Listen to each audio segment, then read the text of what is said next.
to Coil Coaching, Thriving One podcast. So good to be back with everyone. We have a phenomenal message for you guys today. Before we get started, though, we're going to just share what's coming down the pike, what's coming down the way for Coil Coaching. If you've been following us for a while, you know that we have a program, personal development program called Kingdomized One. It's a phenomenal community of people that are going after learning to become a thriving one in all areas of their life, spirit, soul, and body, identity, profession, and relationships. And we just wrapped it up just a couple weeks ago, and we have just phenomenal time with everyone that was a part of the group. And testimonies will be coming out on our social media here, so be watching out for that. But we'll be starting up again in April 6th. So our personal development program will be starting up April 6th. And that's called Kingdomized One.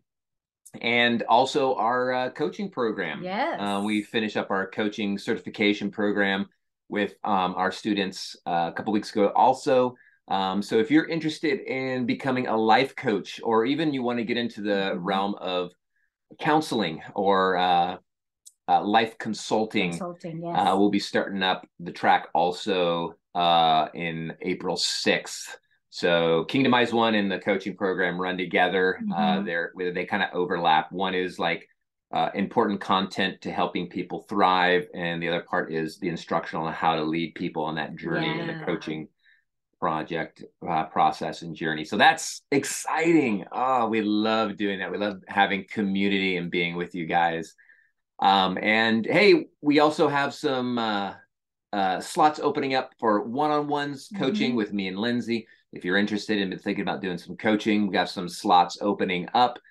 So just reach out to us at coilcoaching.com and you'll be able to sign up, or you can reach out to us via email.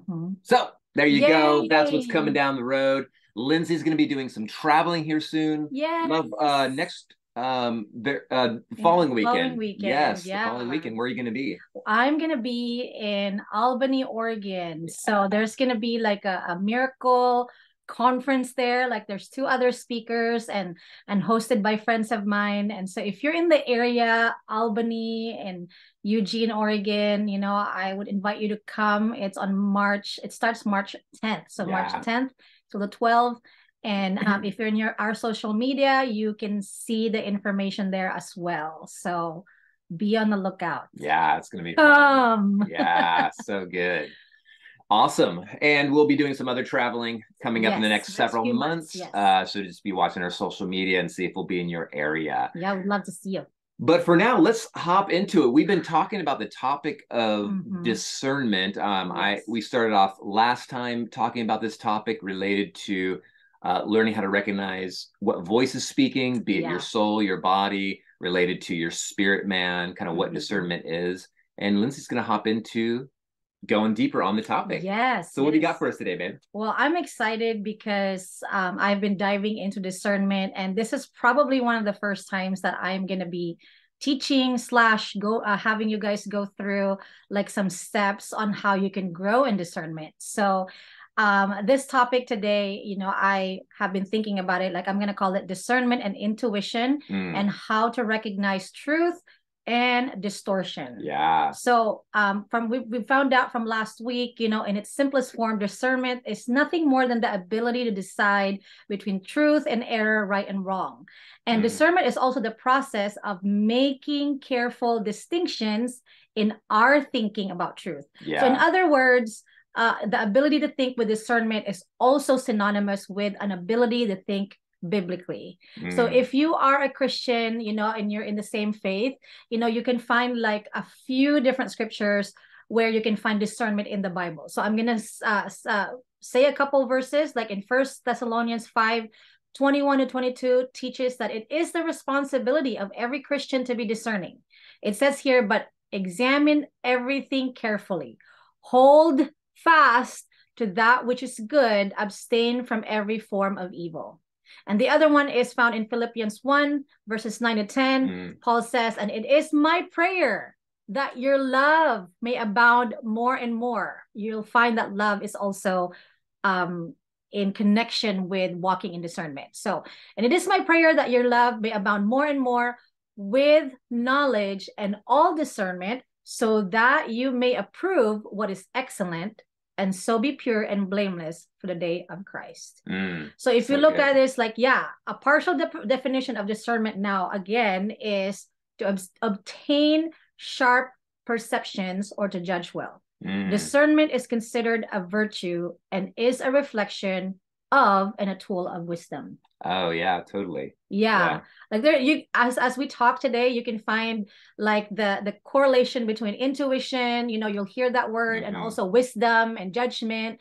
You know, so discernment is not just about like, oh, I see everything wrong. You know, discernment is actually walking in wisdom, walking in intuition. So as it applies to our intuition, discernment is the ability to recognize the difference between the truth. Okay, now we're talking about truth of our intuitive intelligence and the distortions of our emotions and past conditioning. So in coaching, you know, we talk about, you know, like when we make decisions, you know, that's why people run around in circles. People are stuck because we respond by our past conditioning, like how we grew up, how we were raised, you know, and that comes also with peers, parents, leaders. So the power of discernment can make or break your ability to accurately and successfully recognize and use your intuition when you most need it. Yeah. So it is important at this point to remind you of a very important yet common misconception about how intuition communicates with us. So this understanding will make your ability to discern intuitive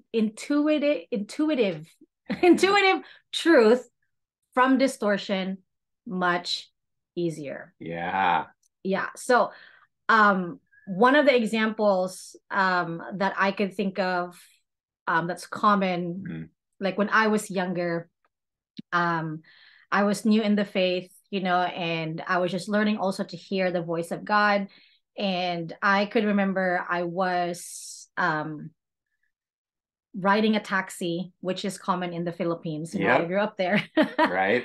And I could remember we were in a stoplight, and I could hear a voice telling me, like, I need you to get out of that car. And in my head, I'm like, I am just almost there. Like, but it's still a long ways. It's still like one stoplight ahead, and I would still have to walk. You know, I was on my way to school. I was on my way in a university. And I'm like, oh, it doesn't make sense, you know? And so all of a sudden the voice got louder.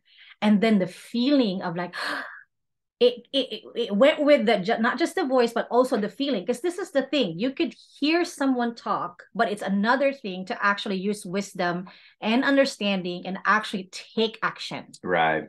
So the discernment is a part of that. So I still had to say, like, no, I could have just like, oh, I'll just stay here. Like, doesn't make sense. Yeah. Or get out.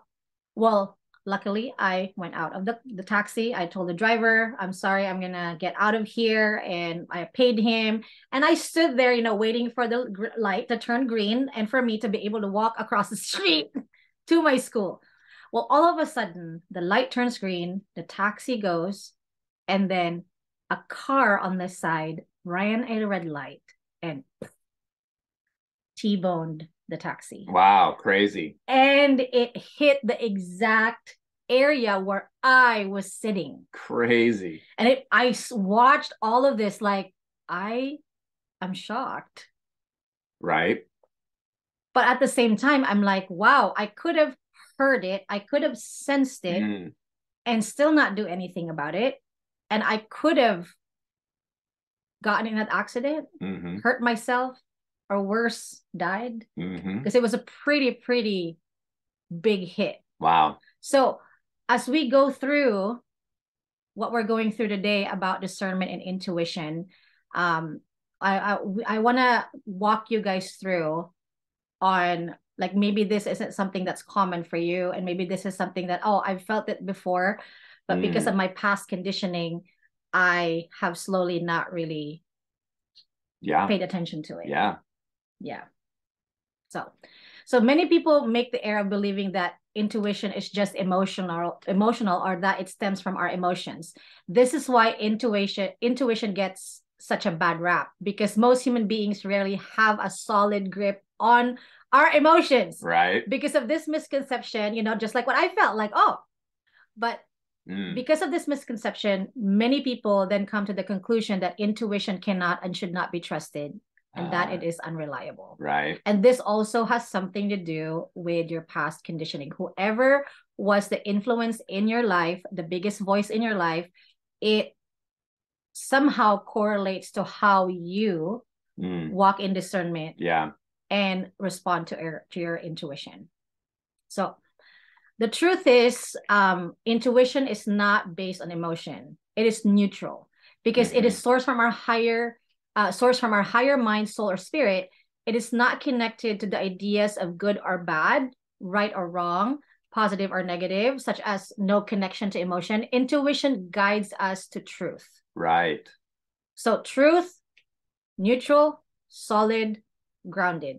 When we get confused, and where the skeptics are getting their wires crossed, is in that split second. So remember the story, split second after we get an intuitive hit, and we have an emotional response to that guidance. It's like, wow, with our awareness and practice, we immediately make a decision about the information held in that guidance, where it may lead as a good or bad decision. Yeah, because it sounds like you're describing a gut feeling. Yes, exactly. Yeah. Exactly. Because it could be positive or negative, And so the emotional charge comes from our response to the information. Right. Because I don't know how many stories you've had about just walking in discernment, because sometimes you cannot quantify it, but sometimes it's more like, oh, it is something that we have in our spirit. Right. But if you don't practice it, just like any language or any sports, any skill, if you don't practice it, if you don't walk in it, if you just push it down because of, for whatever reason, your past conditioning, what your parents have taught you, what your leaders have taught you, what they've conditioned you on how to think, then you may not even recognize it yourself. Right. That when you talk about gut feeling, babe, like how do you correlate the gut feeling, in your own words, the gut feeling to walking in discernment? Well, I can't remember the address in the Bible offhand, but there's this reference to, from the belly will bubble up joy. And kind of a lot of my research and experience, I correlate my stomach area to where my spirit man resides. Now, you might think that's weird or not. It doesn't really matter. The spirit man could be the whole body, right? But there's a lot of like reasoning, science, and spiritual awareness, scripture related to that. And so when I think about the gut, I think of the spirit is God. So we're, Jesus says, I am the way, the truth, and the life. And so connecting to the awareness of the gut feeling. And we could probably even get into the physical side of it, but there's just this awareness. And so for me, I correlate to my spirit man is connected and communing with the Holy Spirit who resides within me and leads me, if I'm able to listen and discern what he's saying. Right. And so connecting to that awareness and just practicing to follow it. And I think that's just basically it is like, if you got in a car accident or not, there's so many different ways that God is trying to reveal his language to us and connect to us. Yes. And in that, I'm like, well, I'm always learning. So if I get something right or wrong, the reality is like, oh, okay, I can learn from this if I choose to partner with it and listen to that voice and see what happens. Right. And so I think a lot of times, like for you, and this is probably, I would fall into this place, is if you were in a rush to get somewhere and you just wanted to stay in the car and your prompting was telling you to do something, if you let your brain override that prompting or even your emotions to override that prompting, then something bad could happen, or you would learn that was not the that was more of your emotions, you know, Yeah. than anything else. Right. Or Oh, your urge to have to be perfect or be on time or to do it this way. Right. And instead of being more liquid with it doesn't make sense. So it's a bit more liquid. It kind of running through your fingers. You can't really grasp the why or the what. You just are following it. Right. That's really good. Because I mean, just even remembering that moment to where like it doesn't make sense. Like it's just one more stoplight, and I'll be there quicker than me having to get out and walk. But this is the thing, you know, like now getting into the next portion of what we're gonna do today is a part of the process of growing in discernment, you know, just as like in Thessalonians, that it is our responsibility. So that means like even if you were gifted with it, if you don't embrace it, you know, it just becomes like a tool that you don't use, right? You know, and the more you use something, it's like, I don't know how to describe it. Like I played sports and you did too, you know. It's that like split second decision sometimes that you do, that because you've been training how to do certain things, that it becomes second nature to you, and it becomes something that you trust, right? So discernment sometimes gets a bad rap because you may have only seen it modeled in a negative way, you know, to where like, oh, you're just so judgmental. You know, but to be the truth be told, discernment is positive, right? It works on your favor if you use it properly. So and I think too, you know, as we're talking about discernment, you know, a lot of times, besides like the obvious of Lindsay's story, and the story I told last week, sometimes it doesn't always make sense, even, or if it's quantifiable. Yeah. I think, you know, when I think about discernment, I think about a returning to Adam and Eve. Where the purpose of discernment is really just the desire to lean into, learn how to listen to, and to connect to God and connect to his heart. And these are just like there's the obvious things of like, okay, how do I understand why this is important? Okay, I don't want to get hurt, okay, or I want to make a good decision. And the reality is I will be making good decisions as I am in God's perfect will, as you want to call it, or I'm walking with him as Adam and Eve walked with him. And this is the real purpose behind this, for me at least, is like, I want to learn to walk with God again. I want to learn to connect to his voice, but his voice doesn't always make sense. Right.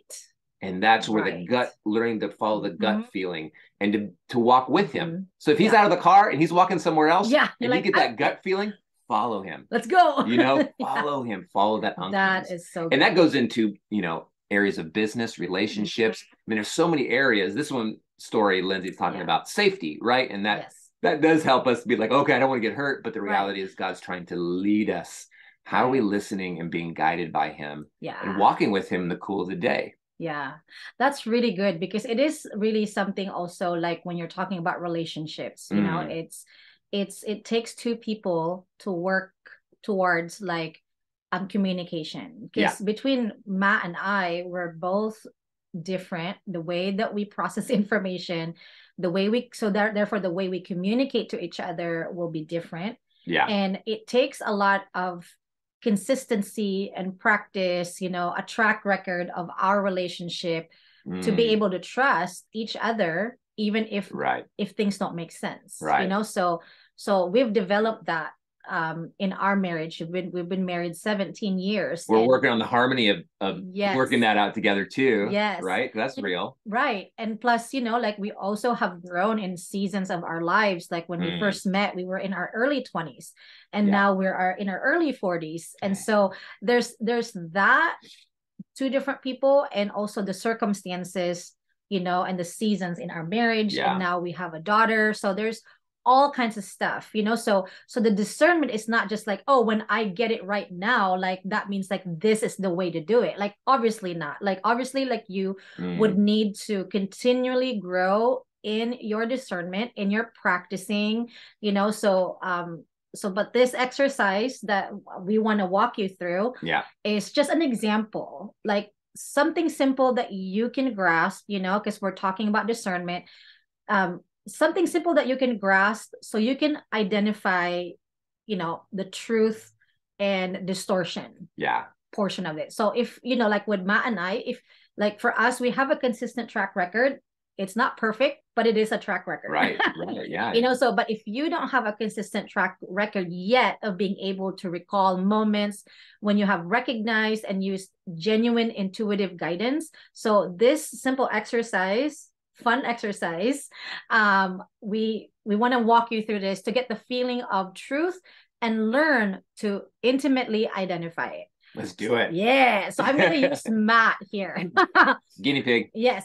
So first, you know, as you're watching this, you can pause the video, you can, you know, go back to it. But the first step I would suggest for you is speak several statements out loud that are based in truth for you.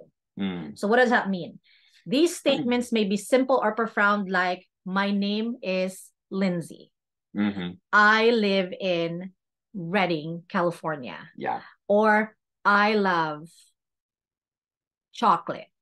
You know? Right. So use statements like, it could be simple, profound, and whatever those statements are, it just has to be true for you.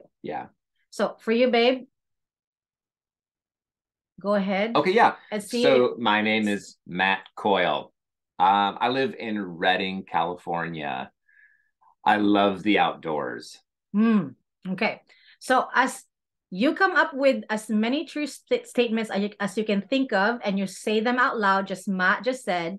So say them out loud to yourself and observe how you feel when you say them.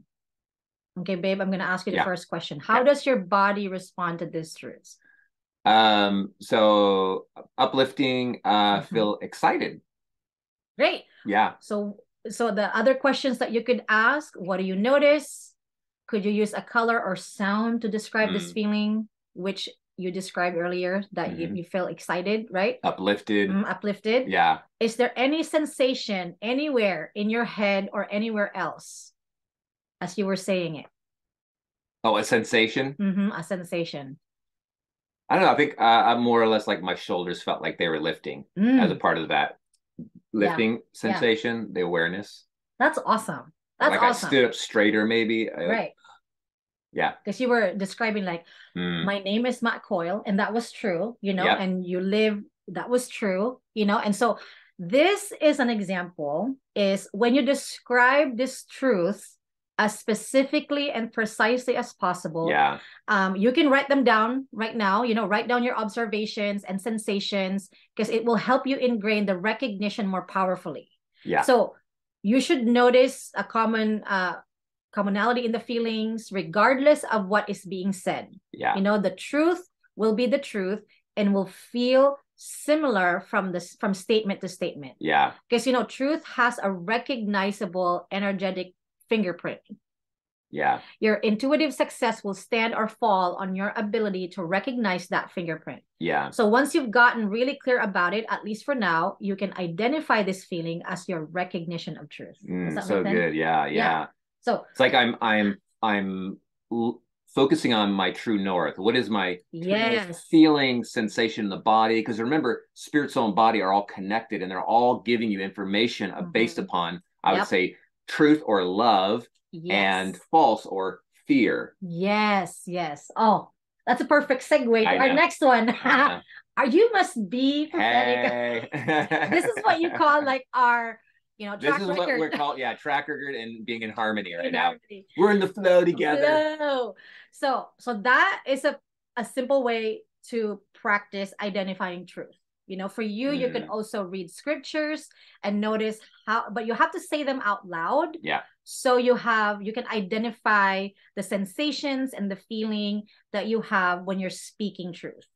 Okay. So now, since this is discernment, we are now taking you to the part where you can identify the riffraff.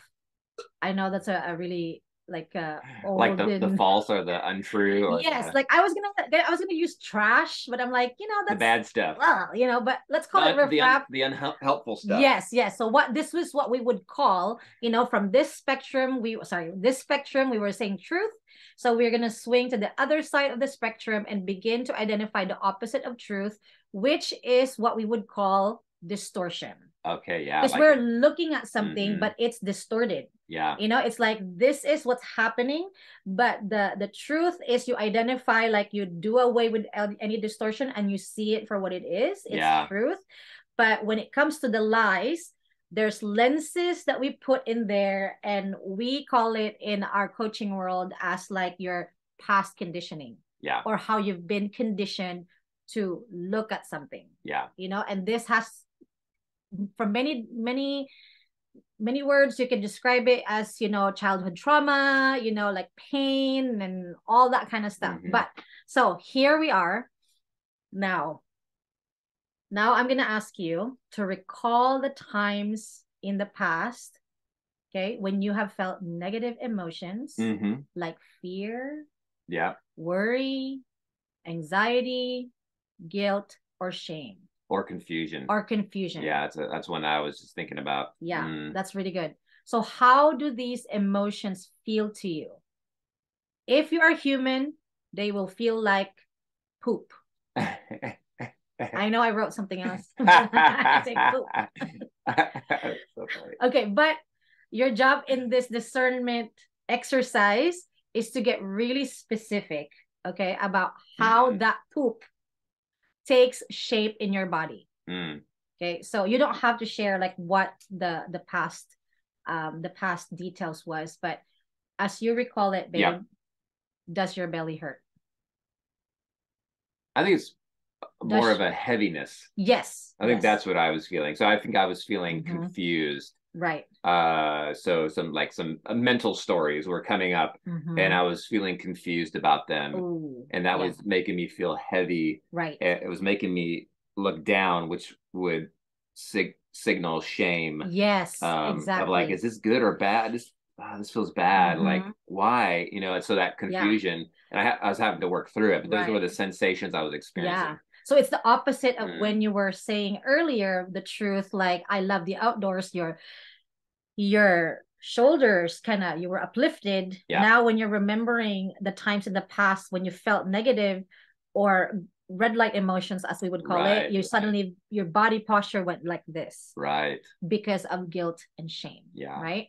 And so for you guys, like a few other things that you could also determine, like, does your belly hurt? Because we talked about gut feelings. And then does your chest tighten? Sometimes I feel that too. Do you feel hot? Do you want to shout or scream or flee? Yeah. Do you get tongue-tied? I do that. Like when I'm recalling past negative emotions, like I feel tongue-tied or feel like you have to distract yourself to make the feeling go away. Right. Those are just a few of the questions. You can even pause and write them down, rewind it, because you can now compare, because it is helpful here to take a minute or two to write down each of these negative or red light emotion states and write down all of their identifying markers. Yeah. So I call them like, does your belly hurt? Does your chest feel tightened? Like, right? From here uplifting to like, I'm now feeling down. Yeah. So get very, very specific about how these negative states feel to you, because understanding how distortion takes shape within your body when there is no pressure to be right will allow you the freedom and ease to gain clarity. Yeah.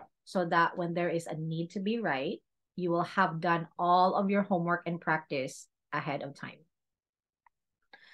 So good. As you're even sharing this, and I think too, to help people, a lot of times as believers, we want to just put everything into a spiritual box. Right. But God created our body and he created our soul to function together in unity and harmony with our spirit. And so obviously we don't want our body and our soul, so our emotions, our mind leading us. Right. But I see kind of it as an antenna. Like our body is an antenna. So it's going to pick up and maybe it's going to vibrate. And that's what's happening is your body is giving you cues. Yes. So if you're so dense in your head, stuck in your head, or stuck in your emotions, or stuck in this moment, if you're training your spirit, soul, and body to be aligned, then you're going to quickly be able to pick up on these cues and follow and decipher what truth is really there. What is the Holy Spirit really saying? Yes, because the body is more like a signpost, you know, like something that you can identify in the natural realm. Because sometimes, like for me, like I am in the spirit a lot, and I get really mystical sometimes, you know, and I've accepted that. Totally. Love it. And everything's prophetic for me. You know, there's a joke now in the film, like, is that prophetic? Is that prophetic? Everything's prophetic. Everything's prophetic. Like, oh, the clock, or, you know, or the whatever, the color, or just our body and our soul is consistently communicating information to let us know what we need to do, or how to direct into peace and to love. Yes. And this is like kind of like the simple and the surface way to start. You know, because obviously, like the scriptures that I described earlier just lets you know, like, oh, okay, it is our responsibility to actually walk in discernment and submit ourselves into doing exercises and training, you know, because if you don't have it as a Christian, then it's almost like you can just, your signpost, you know, you get lost, you know, like there's a distortion that happens, and then you are more aware of the distortion rather than the truth. And so distortion now sometimes feels more truth than the actual truth. So, but we are spirit, soul, and body. And sometimes, you know, those signposts, our body sees it, and then it's like a process of like a process, you know, like you process it through like body, soul, spirit, you know, because now like we've done the truth and the distortion part. Now, you know, you can now use both of those to compare, contrast, and then choose. You know, because it may take a little bit more practice, you know, and sometimes it's not second nature yet, because it's like learning a new skill or learning a new language, you know. So once you have gotten super clear about how truth feels to you, and not just like, I'm not just thinking about the feeling and emotions, like how it's like wearing a type of clothing, you know, like you recognize it as like, oh, this is cotton, this is whatever else, you know. So once you get clear about how truth looks like, feels like, how you sense it, and how distortion also senses, feels to you, you can precisely identify the difference. Like if you submit yourself to even just doing this simple practice, with enough practice, you know, your ability to use discernment in real time and in real life situations will be greatly enhanced. So good. Because with enough practice, you will be able to tell in a split second if the information someone is giving you, or the situation you are presented with, or the impressions, that's probably the word that I've been looking for. Impressions you are noticing within your own awareness of the truth, if they're truth or if they are something else. So from that state of calm, certainty, instead of making a knee-jerk decision that is based in fear and past conditioning that keeps you stuck in a loop of repetition and bad habits, you will be able to make decisions that are based in wisdom of your highest awareness impressions, and take actions that will move you forward and upward. So good. Love it. We just want to present that to you as a simple tool, you know, because like learning a language, you know, you wouldn't need to kind of practice and until you have a deep capacity for it. Because just like learning any language, it takes time, commitment, and practice to master. So it's like you cannot learn a skill overnight and be a master. Everybody has to start as a beginner. So, but the power of discernment, there it is. The power of discernment is a key that when the time is taken to master will open every door to the truth of your intuitive conversation, and you will find that you will have a clearer path to your destiny. So good. So good. So hope that helps you guys. And I feel like this is a topic we can continue to talk on. Maybe we will in the next one. I'll hop in maybe again and bring some other thoughts and perspectives. But if this is something that really interests you, we want to invite you to join our Kingdom Eyes One program, because the reality is we really feel like a passion in our hearts in this season of what we're called to do is to lead people into deeper connection with God, deeper connection with how they operate as people and individuals, so that we can really come into harmony and love in the world around us. Like, because God wants us to walk with him, just as Adam and Eve walked. It's a whole story of Jesus coming to this earth and to be with us in our mess, to release joy, to release love, to release peace, and empower us with the Holy Spirit to walk with him. So anyways, we love you guys. We're so excited that you came and joined us today. If you like what you heard, hey, please go share it with somebody. And we will see you guys next time. Bye-bye.